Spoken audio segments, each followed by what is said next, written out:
friends, and welcome back. I hope you're all doing well today, by God's grace. If you haven't already, please consider subscribing to the channel and turning on the bell so you don't miss future updates. This sad news comes out of Flagstaff, Arizona. Multiple sources close to the family confirmed to Entertainment Daily that Angela Moody, a close personal friend of Janelle Brown, died earlier this week.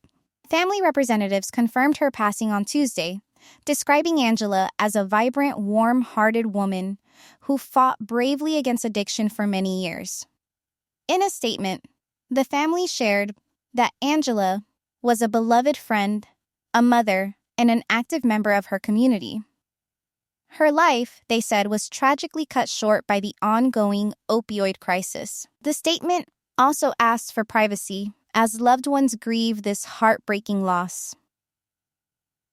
Those close to Janelle Brown say the reality star is deeply devastated. Janelle and Angela had been close for more than a decade. While Angela mostly stayed out of the spotlight, fans may have noticed her in the background of Janelle's social media posts over the years. More importantly, sources say Angela was a steady source of emotional support for Janelle during her recent separation from Kody Brown, a time when true friends matter most. The Maricopa County Medical Examiner's Office confirmed that an autopsy is pending. However, preliminary information points to opioid involvement. Angela had been open with friends about her struggles with prescription pain medication, which reportedly began after a serious car accident in 2018. What started as legitimate pain management slowly turned into something far more dangerous, a story that has become all too common.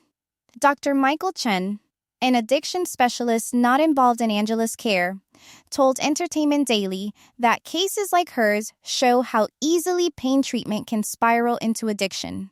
He explained that this is exactly why the medical community is pushing for more comprehensive and closely monitored pain management protocols. Angela's passing also shines a harsh light on Arizona's growing opioid crisis. According to state health department data, opioid-related deaths have increased by 25% over the past 3 years, with prescription opioids involved in nearly 40% of those cases. These numbers aren't just statistics. They represent families, friendships, and futures lost. In response, friends have established a memorial fund in Angela Moody's name to support addiction recovery services. One longtime friend, Sarah Wilkins, shared a touching tribute, saying Angela would want her story to help others still fighting this battle. She described Angela as incredibly generous, someone who always put others first, even while quietly battling her own demons. Sometimes the kindest people are carrying the heaviest burdens. As of now, Janelle Brown has not made a public statement about Angela's death. The Brown family continues to face several personal challenges, including Janelle's separation and the family's recent move from Las Vegas. For fans who have followed them for years, it's been a season filled with change, loss, and unanswered questions. And that brings us to another point many viewers are wondering about. Is Sister Wives nearing its final chapter? Fans are already speculating that the long-running TLC series may be approaching its end, especially after Kody Brown shared a recent cryptic teaser that left many scratching their heads. Whether the show continues or not, moments like this remind us that behind the cameras and storylines are real people, facing very real struggles. The speculation really took off after Kody Brown, the first wife to publicly walk away from Kody Brown, shared a surprisingly cryptic message about the future of Sister Wives. What set fans buzzing was a short promotional clip along with a social media post from Kody that raised more questions than it answered. In the video, Kody is asked a simple question. What's next for her? She pauses, looks unsure, and says, I don't know. I don't know if I can say. Then, she does something unusual for reality TV. She looks straight into the camera, almost breaking the fourth wall, and adds, I don't know if we're done. I don't know. That hesitation and that choice of words sent shockwaves through the show's loyal fan base. This is a series that has never shied away from showing everything: marriages, births, arguments, divorces, and deep family rifts. So hearing uncertainty about whether the show itself is finished felt less like casual teasing and more like a warning sign. When a show that's documented every chapter of a family's life suddenly isn't sure about its own future, people tend to take notice. To understand why fans are so on edge, it helps to look at how much both the family and the show have changed. Sister Wives first premiered back in 2010, introducing viewers to Kody Brown, his 4 wives, Meri, Janelle, Christine, and Robyn, and their combined 18 children. In the early days, the focus was on their polygamous lifestyle and the challenges of living openly in a society that didn't always understand or accept them. But over the years, the story shifted, and not gently. What was once about unity slowly became a story of unraveling. Christine's departure in 2021 marked a major turning point, both emotionally and narratively. After that came Janelle's separation in 2022, followed by Meri'S official split in early 2023. Today, Kody is legally and spiritually married only to Robyn. The large plural family that once defined the show is essentially gone. Naturally, fans have started connecting the dots. On platforms like Reddit, Instagram, and TikTok, the same question keeps popping up. If there's no plural marriage left, what is Sister Wives actually about? One Reddit user summed it up bluntly, saying, "It's now Kody, Robyn, and their ex-wives." The story has reached its natural conclusion. Others point to the heavy tone of recent seasons. Storylines have centered on COVID-19 conflicts, accusations of favoritism, and the painful breakdown of Kody's relationships with his older children and first 3 wives. Some viewers say the show feels tense, repetitive, and emotionally exhausting. Ratings have dipped, and longtime fans admit it's not the comfort watch it once was. So, what happens next? TLC hasn't made any official announcement, but there are a few realistic possibilities. One option is a full cancellation, clean, final, and perhaps wrapped up with a reunion special to close the book. Another possibility, and one many fans actually prefer, is a spin-off. Christine's new marriage to David Woolley and her life after Kody have been warmly received. A series focusing on Christine, Janelle, and Meri navigating life post-Kody, jokingly dubbed the Ex-Wives Club by fans, could be a fresh start that still keeps viewers invested. The show could continue in a drastically reworked format, but that would mean a much smaller focus, possibly following only Kody and Robyn's household. Realistically, though, most fans see this as the least likely option to succeed. Given the current mood of the audience, there's very little appetite for a version of Sister Wives that centers solely on the one marriage many viewers already feel has dominated the story for years. Now, let's turn to what's coming next and why emotions are about to boil over. Sister Wives, spoilers ahead. A major standoff is brewing at Coyote Pass, and Janelle Brown appears to be reaching her absolute breaking point in what's being teased as one of the most explosive episodes yet. Season 20, Episode 9, is shaping up to be a defining hour in the show's long history. The slow, painful unraveling of the Brown family's polygamous experiment is no longer simmering. It's threatening to erupt. This episode centers on 3 major threads: a dramatic confrontation on Coyote Pass, Janelle finally saying enough, and Robyn's puzzling search for a sense of family that many viewers believe no longer exists. Coyote Pass, once described as sacred ground and the future heart of the Brown family, has become something very different. That sprawling Arizona property was supposed to be the place where Kody and his 4 wives would eventually build a shared life together. Instead, it now stands as a symbol of broken promises and fractured relationships. A battleground where the last pieces of that dream appear to fall apart. According to spoilers, the episode's central conflict unfolds during a tense meeting at Coyote Pass. What was meant to be a straightforward conversation about land divisions and infrastructure quickly spirals into a raw, emotional confrontation. This isn't just about plots of land anymore. It's about loyalty, fairness, and the remains of a plural marriage that no longer functions. Janelle, who has poured a significant amount of her own money into the property, is firm in her position.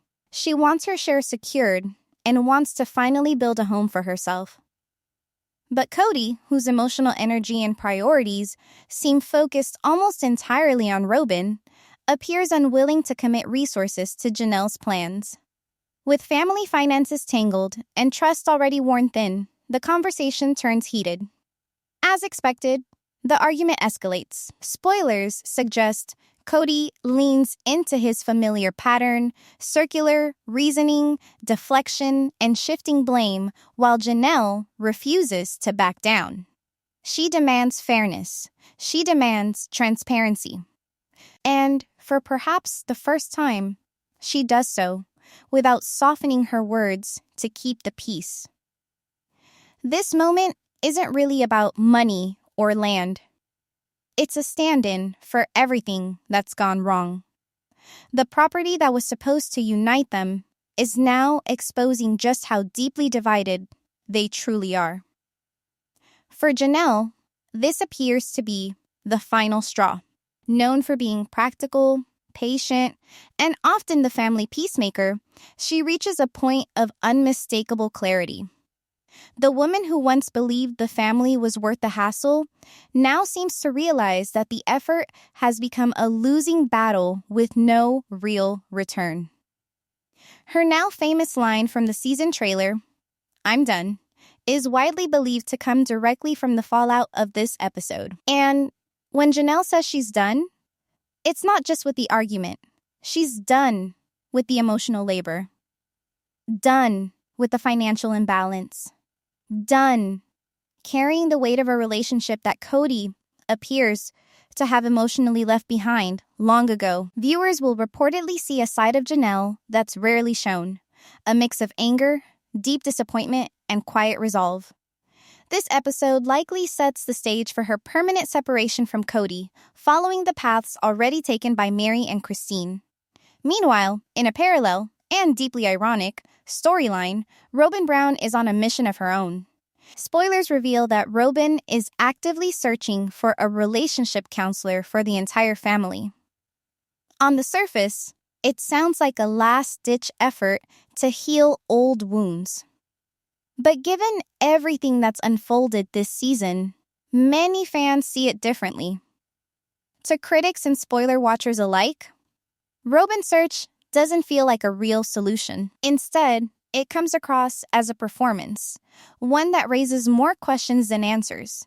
To many viewers, it looks less like a sincere attempt to save the family, and more like an effort to build a paper trail, proof that she and Kody tried everything. In that version of the story, the blame for the family's collapse can be quietly shifted onto the other wives for not showing up or not trying hard enough. Robyn's tearful pleas for unity ring hollow to longtime fans, especially when the foundation of that unity, fairness, shared affection, and equal partnership has been steadily worn away. And in the eyes of many, Robyn and Kody have been the main drivers of that erosion. Searching for a family counselor at this late stage, when 3 wives have already checked out emotionally or physically, feels futile and out of touch. Rather than a real solution, it comes across as a tone-deaf gesture, one designed to frame Robyn and Kody as the victims of circumstances instead of active participants in the family's breakdown. All of this makes Episode 9 of Sister Wives Season 20 feel like a perfect storm. It pulls together the show's core conflicts into one emotionally charged hour. Coyote Pass, once the symbol of hope and unity, now represents the death of a dream. The standoff there feels less like a meeting and more like a funeral. Janelle, long viewed as the most practical and committed member of the family, reaches the end of her patience. Her decision to be done lands like the final nail in the coffin. And Robyn's counselor's search highlights a deeper failure of leadership, choosing the appearance of effort over the hard, uncomfortable work of real accountability and change. As the Brown family story continues to unfold, this episode stands out as a clear turning point. The question is no longer whether the family will fully fracture. What we're witnessing now is how the last remaining threads are being cut. Slowly, painfully, and in front of the cameras, one heartbreaking argument at a time. And just when it seems the story can't take another turn, it does. In the ongoing collapse of the Brown family, Kody Brown has named a new and deeply personal villain. In a striking act of deflection, he now blames his first wife Meri'S closest friend, Jen Sullivan, for their separation. Kody claims that Jen pushed Meri to finally walk away from their spiritual marriage, accusing her of interfering and pulling Meri out of the relationship. This explosive allegation, revealed in an upcoming episode and supported by interviews, shifts responsibility away from years of emotional neglect and past scandals, including the infamous catfishing incident, and places it squarely on Meri's best friend. The reaction from fans has been swift and furious, with many calling the claim unbelievable and unfair. For viewers, this marks a new low in Kody's ongoing explanation of why his polygamous family fell apart. Rather than looking inward or acknowledging his own role, he appears determined to blame anyone but himself. By turning Meri's trusted confidant into a so-called third-party agitator, Kody reinforces what many fans already believe, that accountability has never been his strong suit. According to spoilers and promotional clips, Kody lays out this theory during a confessional and in conversations with Robyn, setting the stage for yet another controversial and emotionally charged chapter in the sister-wives saga. Kody now claims that Jen, who has been a steady, loyal presence in Meri's life for years, actively pushed and influenced Meri to leave him. In his telling, their friendship wasn't supportive or healing. Instead, he paints it as a toxic influence that slowly turned Meri against him. I think Jen has been a third party in our relationship that has not been helpful, Kody is reported to say. According to Kody, Jen's advice didn't encourage reconciliation or patience.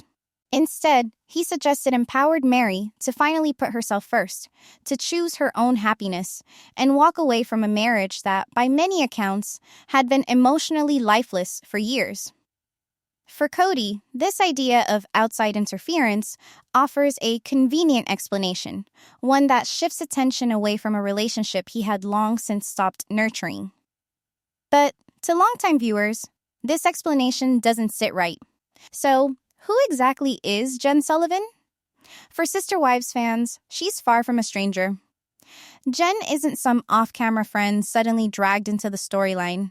She's appeared on the show multiple times and is best known as Meri's rock-solid support during one of the most painful chapters of her life, the catfishing scandal. When Kody pulled away emotionally and physically after that incident, it wasn't him who stayed close. It was Jen. Jen offered Meri a place to stay, a shoulder to cry on, and steady reassurance when Meri felt isolated and humiliated. She helped her rebuild when the marriage offered little comfort and even less compassion. Her loyalty, from the viewer's perspective, has never been in question. That's why seeing her framed now as a manipulative puppet master has struck many fans as not just unfair, but deeply inaccurate. To supporters, Jen wasn't the cause of the marriage falling apart. She was the lifeline Meri grabbed onto after Kody had already let go. Blaming her feels like rewriting history. Unsurprisingly, the fan reaction has been swift and loud.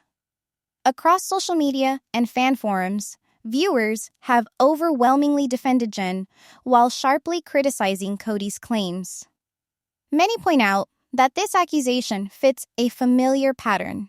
Over the years, Kody has blamed Christine's bad attitude for their split and cited Janelle's lack of patriarchal respect as a reason for their struggles. Now, blaming Jen for Meri's departure feels like the latest chapter in a long-running habit of avoiding personal responsibility. For longtime viewers, the real reasons Meri left have been visible on screen for years. They point to ongoing emotional neglect, Kody openly admitting he no longer considered himself married to her, his obvious favoritism toward Robyn, and his complete lack of effort to repair the relationship. One fan summed it up perfectly in a tweet that quickly gained traction. "Kody, you pushed Meri away for a decade. Jen just helped her find the door." As the controversy grew, fans rallied around Jen Sullivan. Messages of thanks and encouragement flooded her social media, praising her for being the friend Meri needed when no one else stepped up.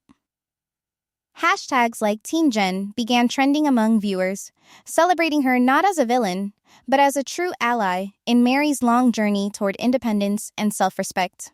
Meri's quiet response to all of this may be her greatest victory.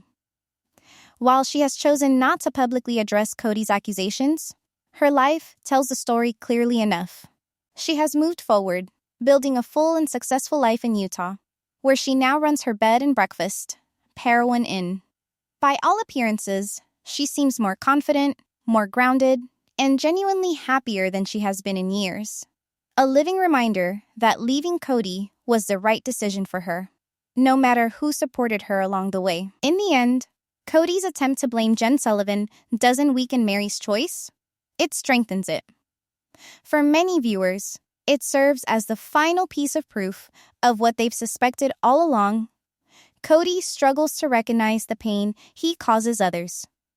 By attacking the very person who helped Meri survive her lowest moments, he only reinforces why she needed to leave in the first place. His comments reveal a troubling mindset, one where a woman seeking peace, dignity, and independence isn't seen as someone with agency, but as a pawn, being influenced by someone else. And just as that chapter seems to close, another startling moment captures the audience's attention.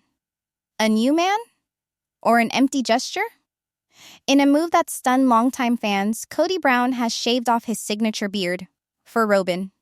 For more than a decade, Kody's look was unmistakable, long, curly hair, paired with a full salt and pepper beard that framed his face like a badge of identity. It wasn't just facial hair. It symbolized the rebellious patriarch, the man leading an unconventional family and lifestyle. So when TLC teased footage of Kody shaving it all off, the reaction was immediate and intense. This wasn't a simple style change. To viewers, it felt like a transformation. Almost a rebirth. The moment, featured prominently in a recent episode, seems to mark the end of one era and the beginning of another, the fall of the polygamous patriarch and the emergence of a man now fully committed to monogamy. The reveal itself is treated with ceremony. Kody stands in the bathroom, electric clippers in hand, while Robyn watches closely. With each pass, the beard that's been part of his public image since 2010 falls away. When he finally looks in the mirror, the result is jarring. Fans online were quick to say he looked unrecognizable. The clean-shaven face reveals a version of Kody many hadn't seen in decades, as if an entire layer of his identity had been peeled away. Robyn's reaction, at least as shown on camera, is emotional and approving. "I just want to see your face again," she says, suggesting the change was either her request or a shared desire. To Robyn, this may symbolize reconnecting with the man she originally married, now free from the complications and conflicts of his other relationships. Within the larger context of the family's collapse, the symbolism is hard to miss. Kody's beard was present throughout his marriages to Meri, Janelle, and Christine. It was part of the life they all knew. Shaving it off now, after those relationships have ended, feels like a deliberate shedding of the past. A visual break from the man who failed to keep that family together. For many viewers, there's also a second message at play, a clear pledge of allegiance to Robyn. By changing his appearance so dramatically and explicitly for her, Kody seems to be making a non-verbal vow. His loyalty, his identity, and his future are now centered on Robyn and their children alone.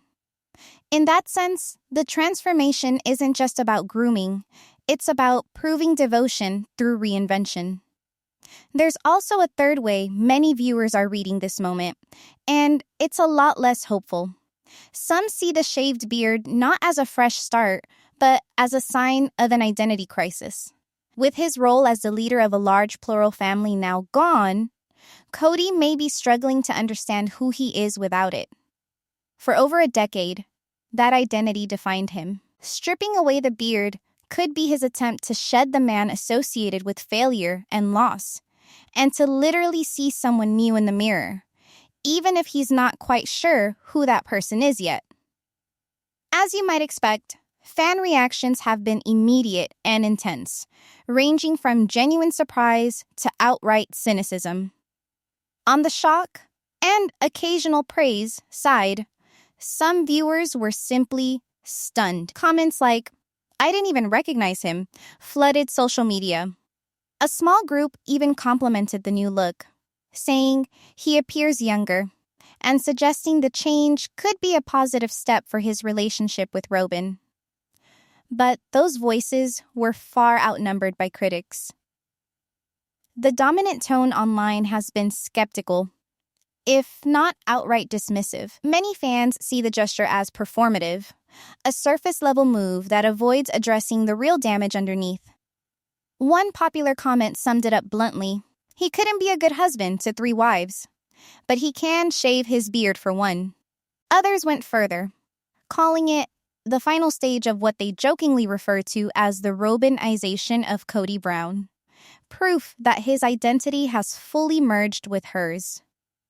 Some viewers have likened the transformation to a textbook midlife crisis, comparing it to someone buying a flashy sports car to avoid deeper self-reflection.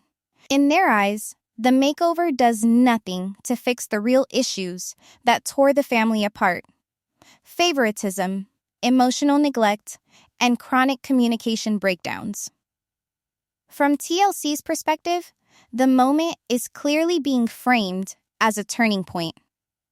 It's a powerful visual for promotions and signals that the show itself is evolving along with its central figures. But for longtime viewers who've watched 3 wives walk away, the moment doesn't feel like a rebirth. It feels more like an epitaph. For many, the beard wasn't just facial hair. It was a symbol of the plural family itself. Its removal is the clearest confirmation yet that the version of the Browns viewers once knew is truly gone. Whether this clean-shaven Kody represents a man finally at peace in a monogamous life, or someone completely unmoored from his former identity, is a question that will hang over the remaining episodes of Sister Wives. One thing, however, is certain: the patriarch with the famous beard is gone, and standing in his place is someone many viewers no longer recognize.